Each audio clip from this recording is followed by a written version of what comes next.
Delight IAS पर आप सभी का एक बार फिर से बहुत बहुत स्वागत है। तो पिछले कुछ दिनों से हम लोगों ने यूपीएससी चेयरमैन का जो इंटरव्यू डीडी न्यूज़ पर हुआ, उसको लेकर कई वीडियोस में हम लोगों ने कई सारे इश्यूज को डिस्कस किया है। आज हम लोग ये समझने वाले हैं कि आप लोग बहुत अच्छे से जानते हैं कि यूपीएससी एक संवैधानिक निकाय होने के साथ साथ एक हिडन निकाय के तौर पर भी जाना जाता है ना। एक सीक्रेट इंस्टीट्यूट के तौर पर भी जाना जाता है। बहुत रेयर देखने को मिलता है कि यूपीएससी के चेयरमैन या किसी अधिकारी का इंटरव्यू हो। इस समय अगर इंटरव्यू हुआ है तो इसके पीछे कौन सा बड़ा कारण है, कौन इसके पीछे जिम्मेदार हो सकता है, क्या इसको एक नॉर्मल इंटरव्यू के तौर पर देखा जाना चाहिए ताकि चीज़ों को नॉर्मलाइज किया जा सके, या फिर इसके पीछे कोई एक बड़ी जो है कोशिश है, एक प्रयास है ताकि छात्रों को किसी वजह से शांत किया जा सके। पूरे मैटर को गहराई से जानने का प्रयास करेंगे। सबसे पहली चीज तो मैं आप लोगों को बता दूं कि डीडी न्यूज पर यूपीएससी चेयरमैन जो अजय कुमार जी हैं, उनका इंटरव्यू जो है प्रसारित हुआ। 1 घंटे से ज्यादा का ये इंटरव्यू था और उनसे कई सारे सवाल जो रेलिवेंट सवाल थे और कई सारे सालों से यूपीएससी एस्पिरेंट उठा रहे थे, उन बातों को पूछा गया। हालांकि कई सारे सवाल थे जो अभी भी उनका जो आंसर नहीं मिला और या फिर वो सवाल पूछे ही नहीं गए, लेकिन जिन जिन चीज़ों को लेकर बात हुई उसके बारे में हम लोगों ने बात की है। जैसे एज कट ऑफ को लेकर, जैसे मान लीजिए कि एज क्या लिमिट होनी चाहिए, अपर लिमिट, इसको लेकर बात की। बहुत सारे र्यूमर्स जो हैं इसको लेकर फैलते रहते हैं। तो यूपीएससी चेयरमैन ने क्लियर कर दिया कि अभी का जो पैटर्न है और अभी जो एज लिमिट है, चाहे वो जनरल कैटेगरी की जैसे 32 है, ओबीसी की 35 है, इस तरह की एज लिमिट जो है ये काफी लंबे टाइम के प्रोसेस के बाद जो है अब एक स्टेबल कंडीशन में आ चुकी है। तो इसलिए अब इसके चेंज होने की संभावना जो है वो निल है ना। मतलब इस तरह का कोई प्रपोजल जो है यूपीएससी या सरकार के पास नहीं। इस तरह की बातें उन्होंने कही। फिर उन्होंने मेंस इवैल्यूएशन के बारे में बताया कि किस तरीके से जो है यूपीएससी मेंस की जो कॉपी है वो इवेलुएट होती है, किस प्रोसेस को फॉलो किया जाता है जिसके माध्यम से जो है एक फेयर इवैल्यूएशन को यूपीएससी इंश्योर करने की कोशिश करती है। ये सारी बातें उन्होंने की। लेकिन जो सबसे बड़ा इशू था, जैसे आपको पता है कि प्रीलिम्स की आंसर की को लेकर इशू था। हालांकि उसका जो जवाब है यूपीएससी ने एफिडेविट के माध्यम से सुप्रीम कोर्ट में दिया है ना। सुप्रीम कोर्ट ने बात की जब यूपीएससी से, तो यूपीएससी को लगा कि हाँ अब एक जेन्युइन इशू बन रहा है। पिछले 13 सालों से छात्र ट्राई कर रहे थे कि यूपीएससी अपनी आंसर की जल्दी जारी करे। तो यूपीएससी, अब आपको पता है कि 2026 में जो प्रीलिम्स एग्जामिनेशन होने वाला है उसकी प्रोविजनल आंसर की यूपीएससी जारी करेगी। अभी तक के लिए तो यही अपडेट है, वहां पर जाके यूपीएससी फिर से मुकर जाए तो ये समय पे डिपेंड करता है।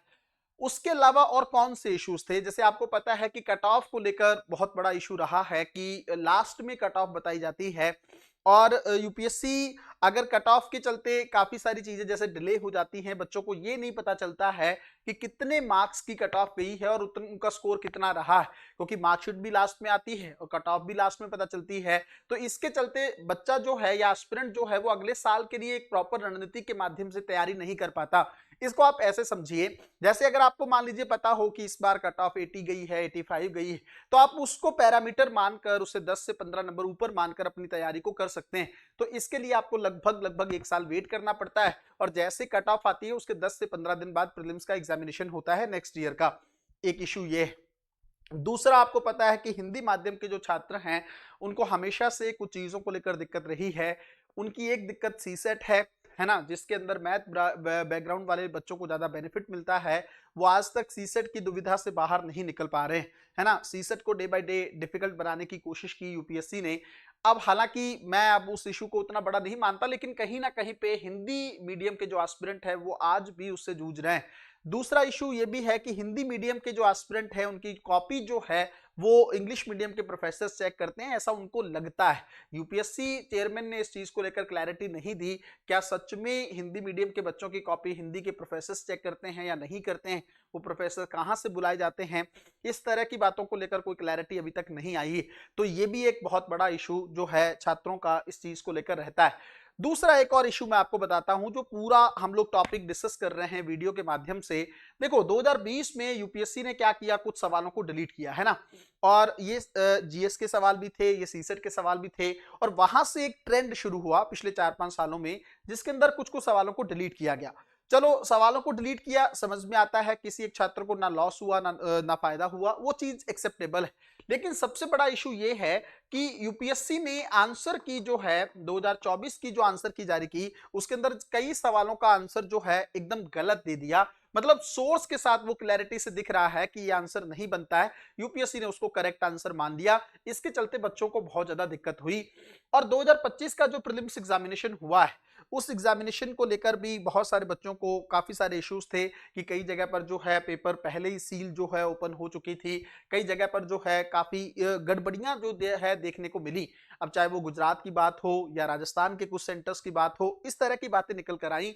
हालांकि इस बात को लेकर कुछ खास हुआ नहीं, लगातार जो है एस्पिरेंट इस चीज को उठाते रहे, यूपीएससी ने इसको लेकर कोई बात कही नहीं, ना किसी बात को सुना। मेरा कहने का मतलब सिर्फ इतना है कि 2020 से लेकर 2025 तक कई ऐसे सवाल थे जो यूपीएससी पर खड़े हो रहे थे। क्या उन सवालों को काउंटर करने के लिए, क्या उन सवालों को बैठाने के लिए इस इंटरव्यू को कंडक्ट करवाया गया है? सोचने वाली बात ये जरूर है। आप इसको वैसे समझ सकते हैं जैसे आपको पता है कांग्रेस का गठन हुआ था 1885 में।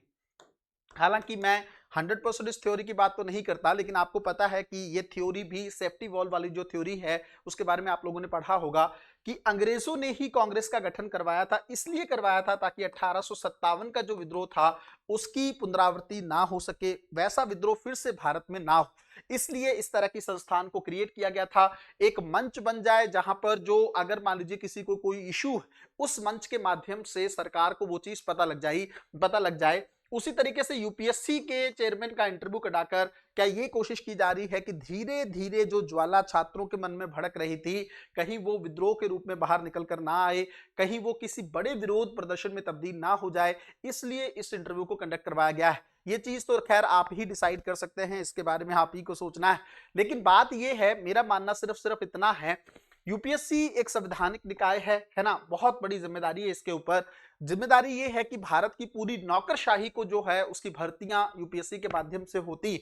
अब ये नौकरशाही आपको पता है देश की रीढ़ की हड्डी है, अगर इसके अंदर ट्रांसपेरेंसी नहीं होगी तो बहुत बड़ी दिक्कत है। आप कहेंगे क्या संस्थान सर यूपीएससी ट्रांसपेरेंट नहीं बचा है? बात वो नहीं है, बात ये है कि अगर किसी स्टूडेंट का एक आंसर जो सही था उसको गलत मानकर यूपीएससी ने उसको एलिमिनेट कर दिया है, उसका नाम नहीं है लिस्ट में, तो ये बहुत बड़ी चीज।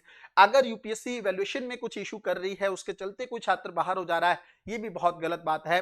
तो मेरा मानना सिर्फ इतना है कि ये एक एग्जामिनेशन है, इसको एग्जामिनेशन की तरह ही कंडक्ट करवाया जाना चाहिए। जिस तरीके से पेपर को या फॉर्म को डिफिकल्ट बना दिया गया है, इतना लेंदी फॉर्म बना देना, फिर उसके बाद में जांच पे जांच चीजों को लेकर करना, ये थोड़ा सा सही नहीं है। सर्टिफिकेट को लेकर भी आपको पता है कई ऐसे ऑफिसर्स हैं जिनकी ट्रेनिंग नहीं हुई है पिछले 2 साल में, वो लगातार कोर्ट के धक्के खा रहे हैं सर्टिफिकेट वाले इशू में। इसमें हालांकि कोई दिक्कत नहीं है, लेकिन इसको भी तो इंश्योर करने की जरूरत है कि सेंट्रल सर्टिफिकेट कम से कम सेंटर सरकार या सेंट्रल गवर्नमेंट की तरफ से ही इशू किए जाने चाहिए। अगर वो स्टेट के अंदर ही बनेंगे तो उसको लेकर तो डिफरेंट स्टेट के अंदर इशू होगा ही, चाहे वो परफॉर्मेंस को लेकर हो या इनकम सर्टिफिकेट को लेकर हो, उसके वेरिफिकेशन को लेकर हो। तो ये सारी चीजें ऐसी हैं जिसके बारे में यूपीएससी को जल्द से जल्द सोचने की जरूरत है। और इस तरह के इंटरव्यू कंडक्ट होते ही रहने चाहिए, मैं तो कहता हूं जरूरी है, ताकि चेयरमैन से बात हो। और मैं कहता हूं यूपीएससी को इस तरह का एक डिस्क्लोजर भी रखना चाहिए, बच्चों से भी कुछ ना कुछ सुझाव जो है आमंत्रित किए जाने चाहिए। सेम वैसे जब बीएस बासवान कमेटी जब जो बनी थी, उसने इस तरह के सुझाव आमंत्रित किए थे। अगर सुझाव मिलते रहेंगे, उसमें काम होता रहेगा, तो इससे छात्रों का जो चयन है और बेहतर तरीके से होता रहेगा।